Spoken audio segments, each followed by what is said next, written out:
70s chick here, and got some good light here. I'm able to actually sit on my couch that I have in my room now, and I get a lot of light. It's not sunny out today. It's raining, but at least the temperature's a little bit little bit lower.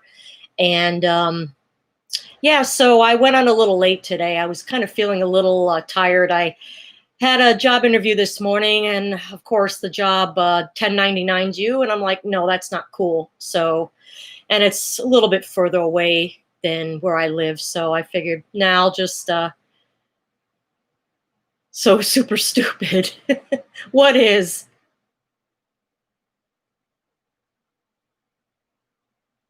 What, super stupid? What? That's the name of a Funkadelic song. Is that what you're referring to?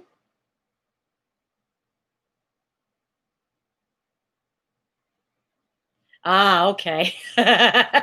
Well, hello. Well, you're going to have a treat today. And I haven't seen you in a while, Slim Pickens. Glad to see you here.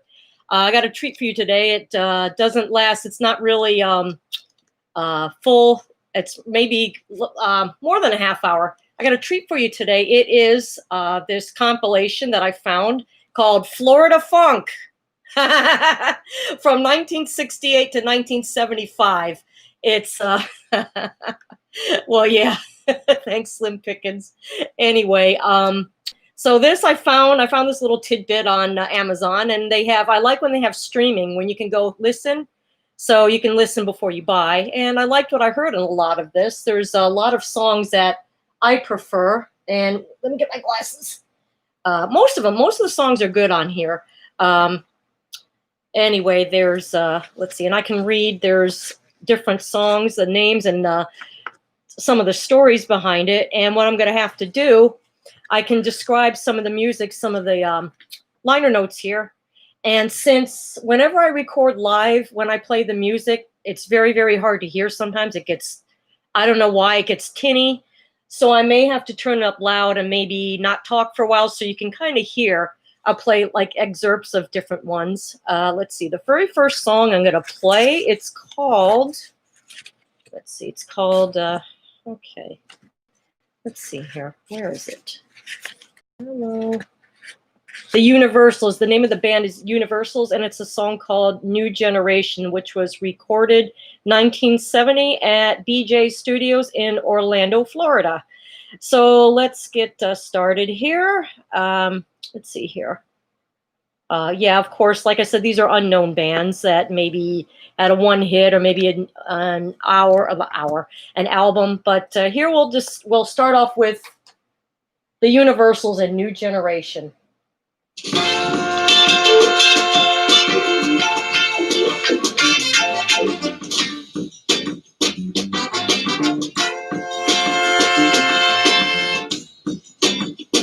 I'm going to play about a minute of each song. Everybody now is doing their thing. Everything is now coming together. If you want to have a good time, just grab your part and step on your line. I'm a big funk fan, in case you haven't noticed. And I'm wearing my funk shirt today. I think this is Betty Davis, and I've covered her in about a few months ago. I covered her music. She is one of the most raw, funky females of the 70s. She made 4 albums. She was married to Miles Davis for like only a year in the late 60s, and she influenced a lot of his music, preferably Bitches Brew, which was his highest selling album that came out in 1970. Anyway, okay, the next song is called, it's one of my favorites. It's called Quit Jivin', and it's by a band called Pearly Queen. And it's a Latin band, believe it or not. And because it says when Jivin' first began to get played at clubs such as Deep Funk in the early 90s, few would have suspected that the band responsible were an all-Latin affair. The sound betrays little evidence of a Latin sensibility, and it soon became an essential staple of the rare funk scene globally. And some collectors may have come across their full-length LP and been inspired to search out other treats buried away on unlikely-looking LPs on the Sound Triangle label. The story of Pearly Queen has remained untold until now. And Pearly Queen, of course, they took their name from a song by the band Traffic, which is an excellent, excellent band. So anyway, here's a song. It's called Quit Jivin', and it was recorded 1974 at Eminem Recording Studios. Oh, I guess that was the whole song. Here it is. This is Quit Jivin'.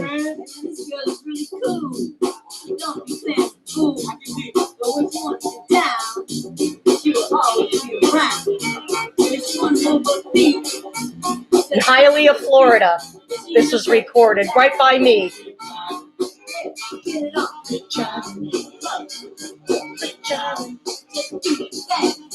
They do not sound Latin. There's a few of the bands here.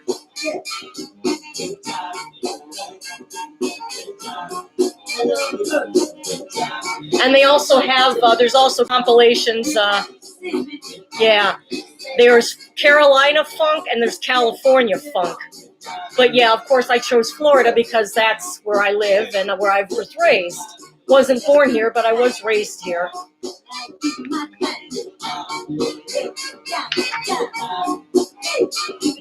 Next song is by James Knight and the Butlers, and that's the singer James Knight here. And it's a song called Save Me. And this, you'll love. It has a bit of a,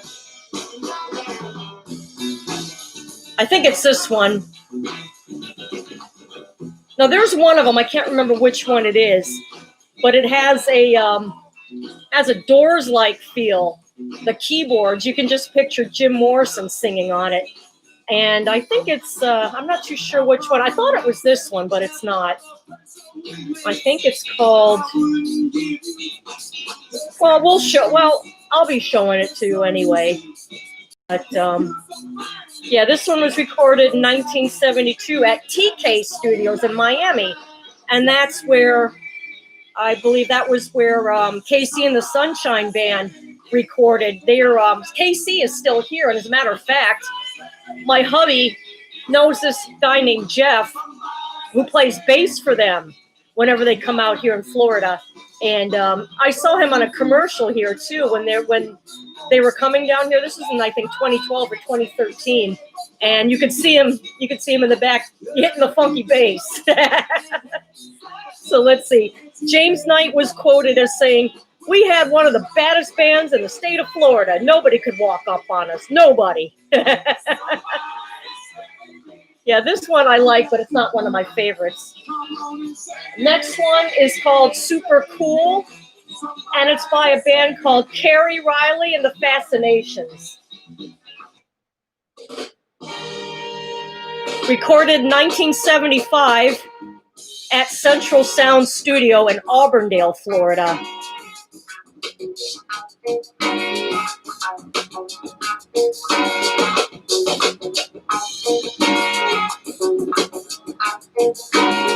And it was penned by, who was it? Horace. I think that was her brother. Horace Riley, the bass player. He came up with this song, and it was a warning to his sister as a warning to men not to mess her around. It was a type of song that women needed to hear at that time because they were being riff-raffed and men were taking advantage of them, and they needed to know how to come back and take care of themselves. That was the liberal. I mean, yeah, men shouldn't, of course, I agree, men shouldn't be like that, but I am not a liberal. Far from it.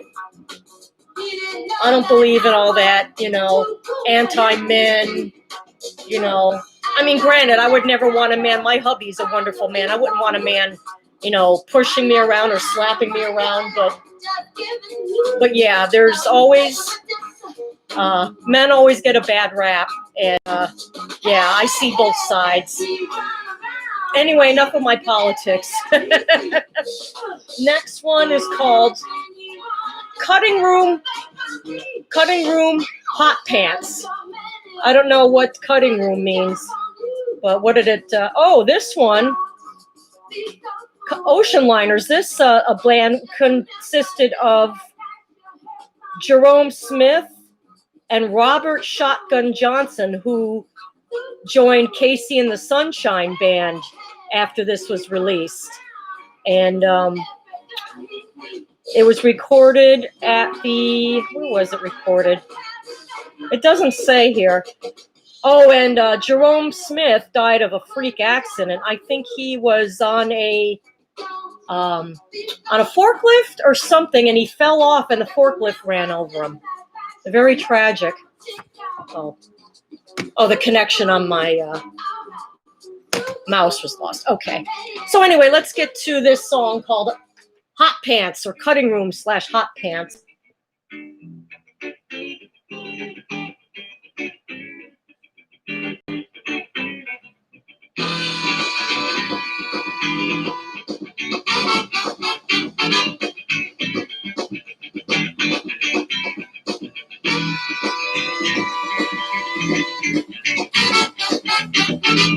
Oh, thank you. Yeah, just go back and watch whatever you can do. Thank you for being here. It's always a pleasure. I guess this is a front man. Let's see. And it says a lot of times KC would be the only white person in the place. At times he would actually wear an afro on stage. He wasn't scared. Nowhere we went, he wasn't shy or bashful because he had the best behind him. Even though they had taken a back seat as founding members, the Smith brothers were paid higher wages than the other players. And since they were earning good money, they had little issue with the name switch or change of musical direction. And the many commercial hits that KC and Sunshine Band scored in the late to mid 70s are well and good. But for an authentic snippet of the TK House Band of early 70s in action, Cutting Room is a definitive document. So yeah, pretty cool song, instrumental. I think this is the one that sounds like The Doors. It's called It's Gonna Be a Mess Part 2, and it's by the Mighty Dogcatchers. Recorded 1969.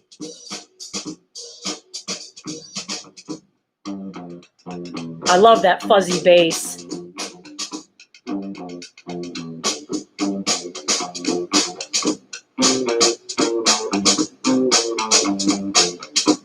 Maybe it's not. Oh, I can't believe I've lost the name of the song. I don't know which one it was. I thought it was one of these first ones. I don't know. That's kind of strange. Oh, it might have been Do Right Man. I don't know. I'm losing it. I'm getting older. I'm getting senile.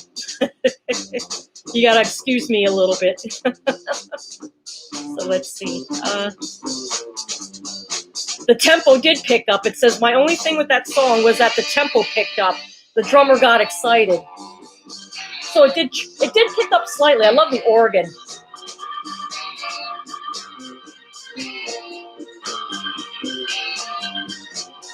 Hi, kitty. Come here. There's my cat. Say hi. Say hi, Sasha. Oh, she's enjoying the music. And my dog is laying on my bed. I don't know if you can see him. I don't know if you can see him hiding back there. But, okay, that was It's Gonna Be a Mess Part 2. Next one is Bobby Williams and his Mar Kings, whatever Mar means. But it's called All the Time. This is kind of like a James Brown riff. And it says it was kind of hard for him not to imitate James because he was a James Brown clone.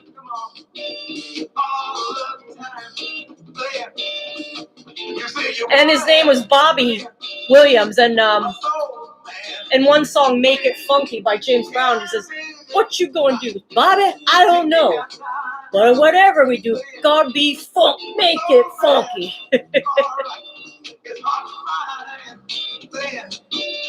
You don't believe me, girl. You take a look around. Look at that. All the time. All right. All the time, baby. Bobby Williams Fan Club album. I don't know if you can see that. Bobby Williams Funky Superfly. I know it's funny. I don't have the Superfly soundtrack. You think I would, but it's good stuff.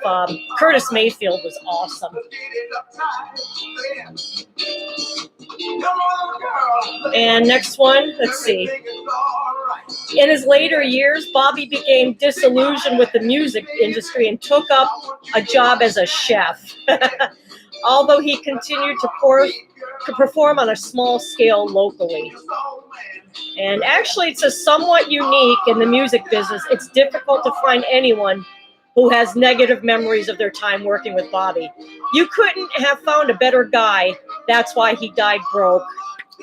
Oh, well. Yeah, life's not always fair. Believe me, I know. So anyway, next one is, is that a woman? Pearl. Okay, so Pearl Dowdell. Next song is called Good Things. Oh, I like this.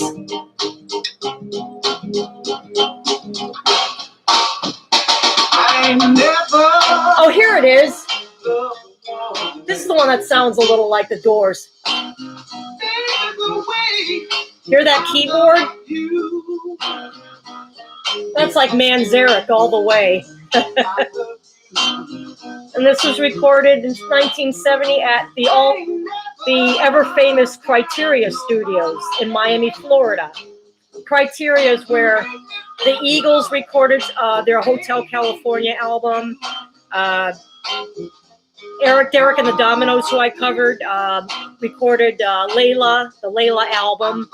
And Eric Clapton did a lot of recording there in Criteria. A lot of major bands recorded there.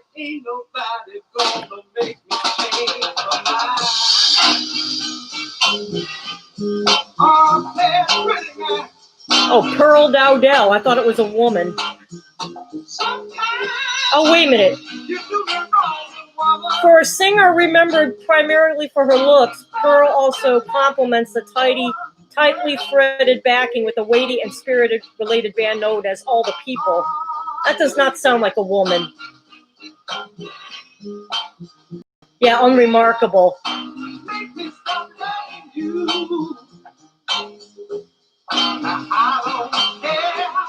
That sounds like a man. I'm sorry. I never noticed that it was a woman. Okay, well, next one, number 10, is called Pure Funk Part 2 by the Del Reys. And Del Rey, of course, is a city here in Florida.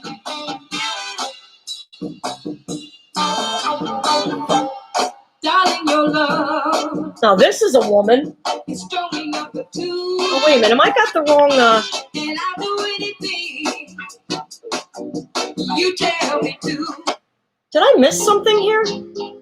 This was Sam Baker, not Pearl Dowdell. How the hell did I get off? Oh my God. Anyway, that's Bobby. That's a Sam Baker. This one is Pearl Dowdell. Good Things. I was gonna say. Oh my God, I didn't. Oh man.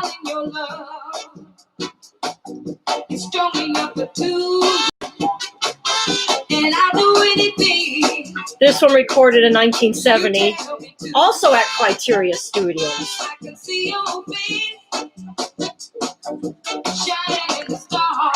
Don't mind my hair. It's in dire need of a haircut and a dye job. It's grown so long now, thank goodness. I'm finally starting to grow it out. But see, I got gray here, but I'm getting it to my natural color. So, yeah. So I'm overdue. Let's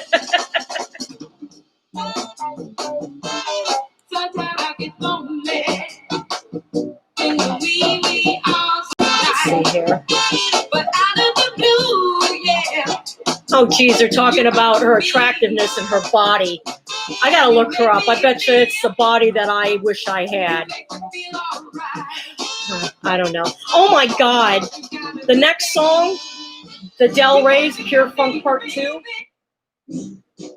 is on Fart Records. Wow, did they even know what? Oh my God. Oh, I like this. Named after the Chevy model. Oh, okay, the Del Rey's. But I thought it was something to do with the city here in Florida. But let's see, little riff, latch onto it. Something about the, let's see.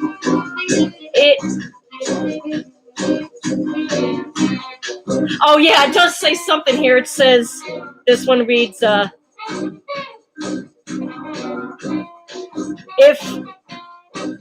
there's a long, okay, Pure Funk was meant to be simply part of their stage act.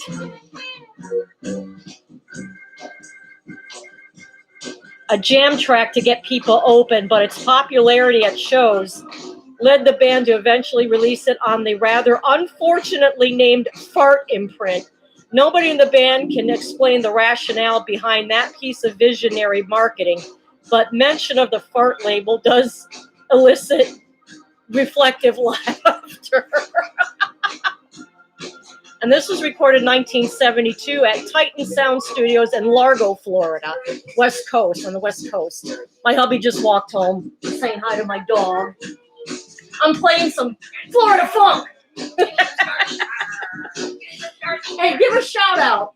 Say, no, don't say word. No, it's funk. It's like the 60s and 70s funk. What do? You go, yeah, but you can do better than that. Yeah. Oh, that's Randy Savage getting down. All right.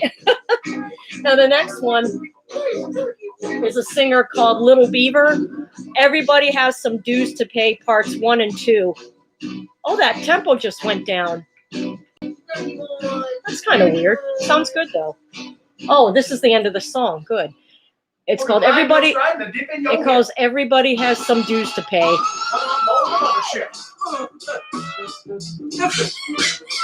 Recorded 1971 again at a Criteria Studios in Miami.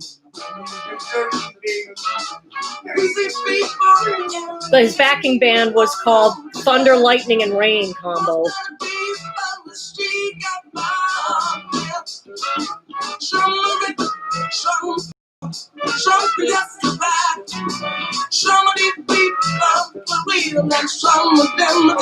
TK.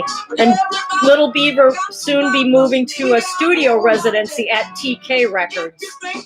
That, again, like I said, it's a Hialeah, Miami-based label. There's a lot of funk. Actually, there's some CDs that were the best of TK. And, of course, there's KC, of course. There's Peter Brown. Peter Brown was a singer who you'll remember had quite a few good songs in the 70s. One of them calls Do You Want to Get Funky With Me? And the other one's called Dance With Me, which has Betty Wright, another Florida native, on the break, like the break in the middle of the song where she sings that you got to keep on making me high. That's her. And he also had a song called Crank It Up, which was a superb song in 1979, even though it didn't hit the top 40. That was one of his better songs, I think. Next song, Blowfly, and it's called The Butterfly Theme. This recorded at TK Studios in Miami, 1973.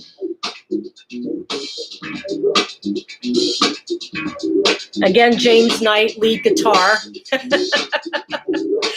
And I like the picture. That's I guess the album cover. Yeah, I love this. I love this CD. Let's see. Foul-Mouthed Crusader, Blowfly, has a more retiring alter ego. Clarence Reed's transformation from hard-working songwriting, music-producing genius into X-rated sleaze merchant, Blowfly, seems sudden, but it's not without antecedent. Indeed, it is a slight disappointment to discover that a mild-mannered Clarence Reed was not bitten by a radioactive insect to induce the metamorphosis. Instead, Reed recalls making up lewd rhymes as a child and his grandmother christening him with the name of the unpleasant bottom-feeding bug as a result. "Oh, you're a disgrace to the black race," she scolded, "and you ain't no better than a blowfly." Oh, wow. It's got a lot of Beaver Chase is a signature theme which runs under several outrageous monologues, and I'm not going to mention what the names of them are because, yeah, that I might get flagged. And again, as I always specify in my videos when I post them, I do not own the rights to any of this music. It is just music I'm enjoying and for entertainment purposes and to entertain my viewers. Next song is called "Lay It On Me" by Willie Johnson.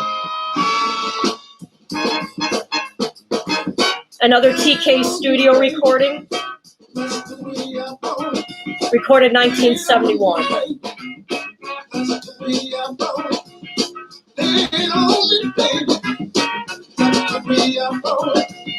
People are talking all the time, saying to a fool, but they don't know what they're doing. Now, some of my favorite songs are coming up. The next one, the one after. Yeah, most of my favorite ones are near the end. So, yeah, the first ones, they had some that I liked. Some were kind of, like this one's good, but not my favorite. And some of those, like the Dog Catchers and Bobby Williams. So, yeah, the next ones are good.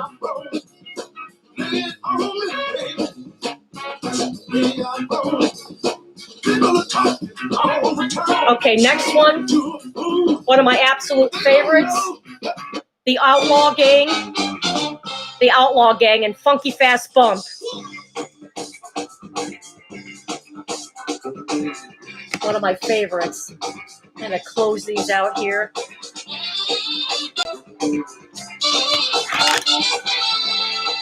Love the horns, are awesome.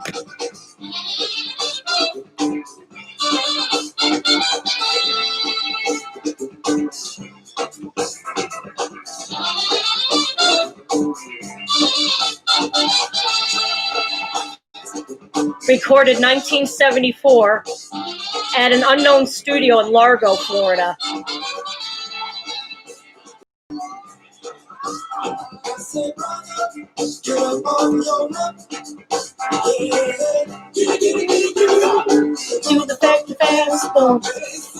It says the single did well regionally, and it was quoted that at the time it came out, the dance, the bump, was also out.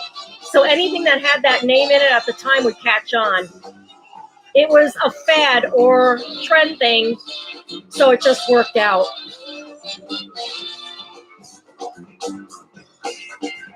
Yeah, this one I love.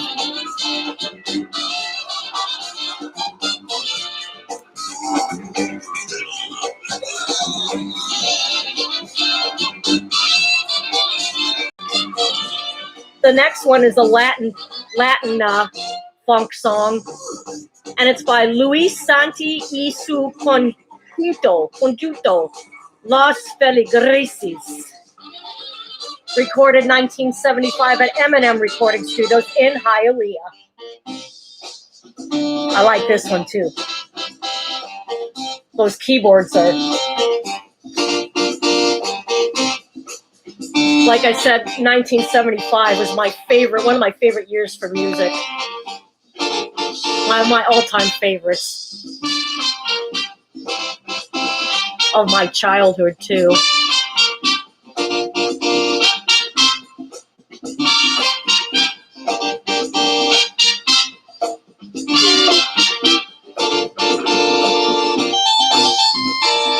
And you'll hear them sing in Spanish. They'll break down and sing in Spanish a cappella with some little bit of percussion. in between a lot of the song, a lot of the music breaks.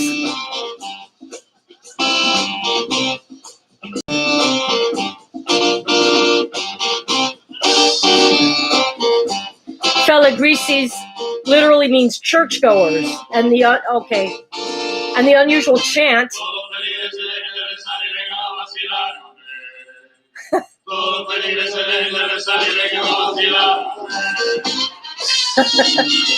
The unusual chant here in the song turns out to be a knowing dig at such churchgoers. Performing along Ocean Drive, Santi would see the same people behaving badly at his gigs, turning up at church the following morning to ask for forgiveness.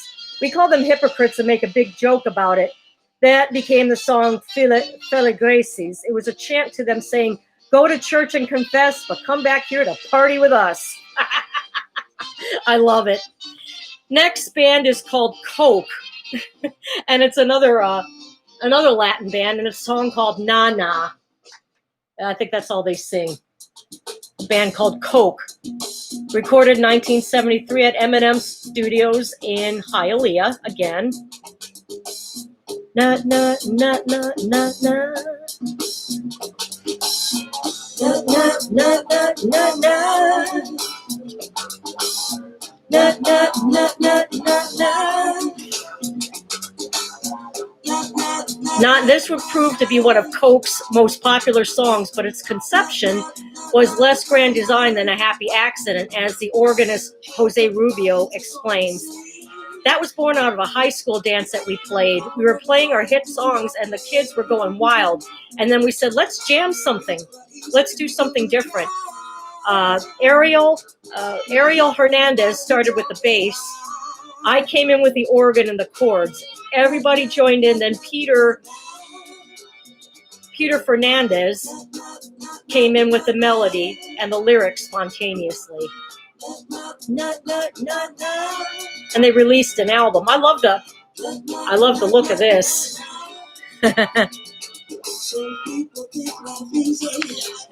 And we're coming towards the end. Oh, not really. We got a couple more. Next one is Frankie C.A. I don't know how it's pronounced. And the Soul Riders, and it's called Soul Food. I don't like the flute opening too much, but I think the rest of it's good though. Okay, get over the flute now. There.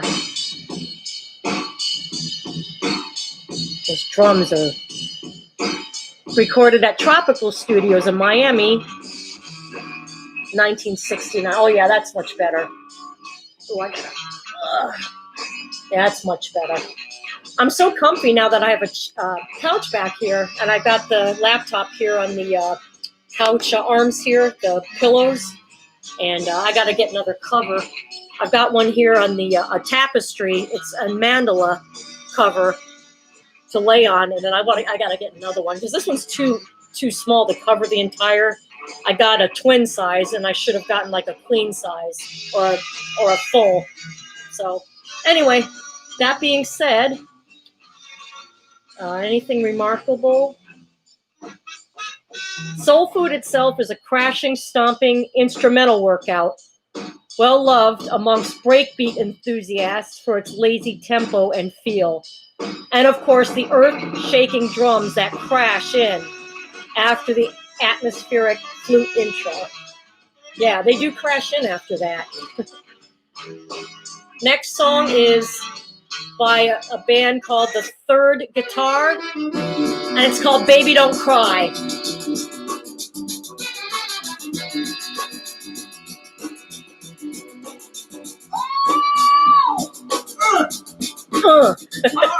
Another James Brown influence. This one also was recorded at Criteria Studios in Miami in October 1968. That was how many months after I was born? Let's see. February. That was 8 months. 8 months after I was born. Yep. Yes, I will. And a heart full of happiness.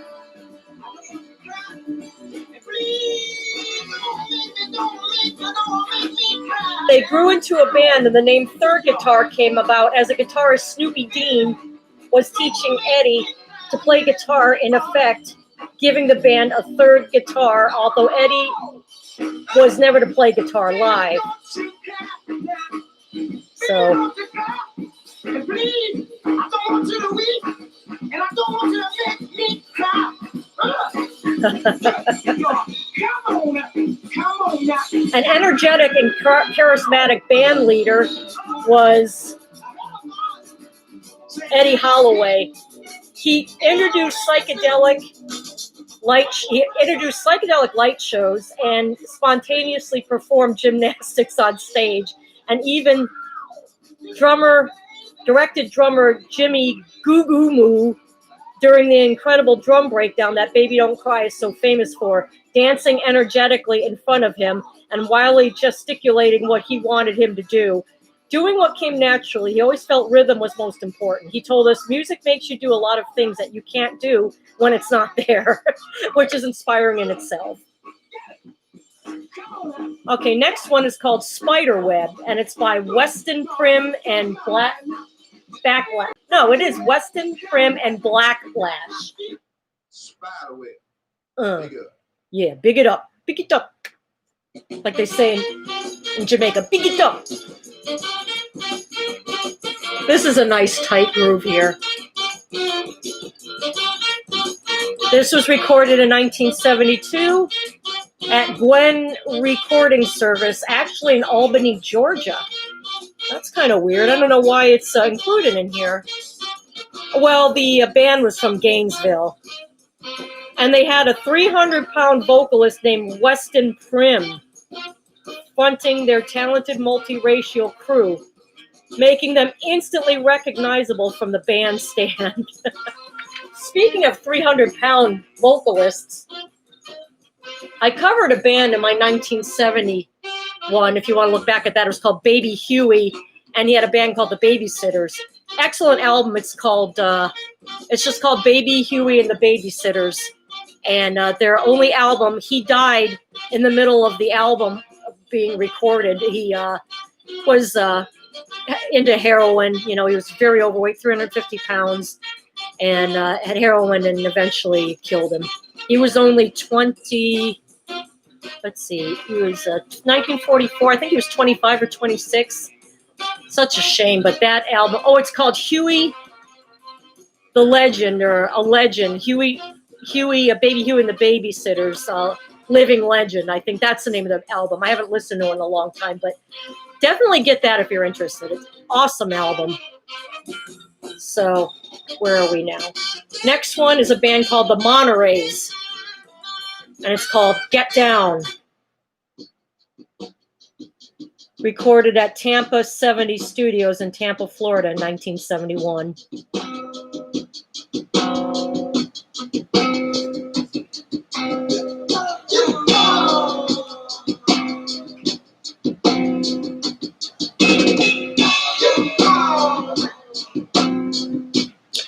Interesting note here.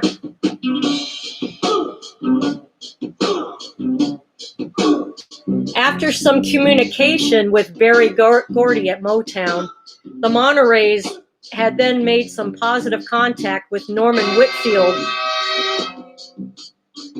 and were on the brink of actually recording for the soundtrack to his film Car Wash, but in a clear case of bad timing. This occurred exactly as internal fractions had prompted some of the members to leave the band. Down to a bare bones operation, who was it? Griffiths. He was an Florida A&M University student, Nelson Griffiths. It said it prompted a lot of the internal fractions around this time, resulted of a lot of members leaving the band. But down to a bare bones operation, Griffiths could not fulfill the agreement, and as a result of missing this big break, the Monterey's were laid to rest. That was a shame. But Car Wash was also a damn good soundtrack. Norman Whitfield was one of the better producers back then as well. And if you haven't seen the movie, definitely see it. It's worth it. It's very funny. And yeah, it is a funny movie. Great soundtrack. Just awesome. And next one is one of my favorites. It's Vanessa Kendrick, and it's called 90% of Me Is You. I love this. Recorded at TK Studios in Miami, 1972.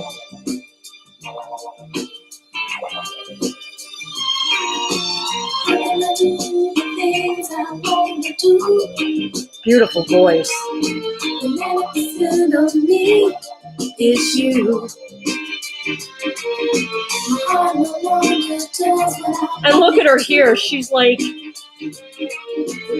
expect her like to be in some sensual clothes, but she's just in a little chair by a jukebox drinking what looks like water. There she is.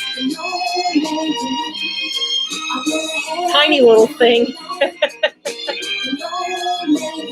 That was like both Bettys, Betty Wright and Betty Davis. Both tiny little things. Betty Davis had that growly voice, and Betty Wright had what was called the whistle register, where she can really, really hit the high note, the high octave. This is definitely great tune on the Glades label. That was a local label. Glades, the TK label, and Drive. Okay, wrapping it up now. Very last song. Lavelle Kama and Soft Soul. 22 songs in all on this great CD.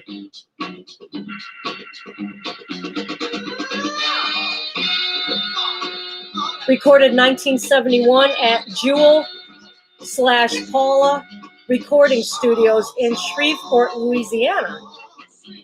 But the band leader and vocalist, Lavelle Kama, was from Jacksonville.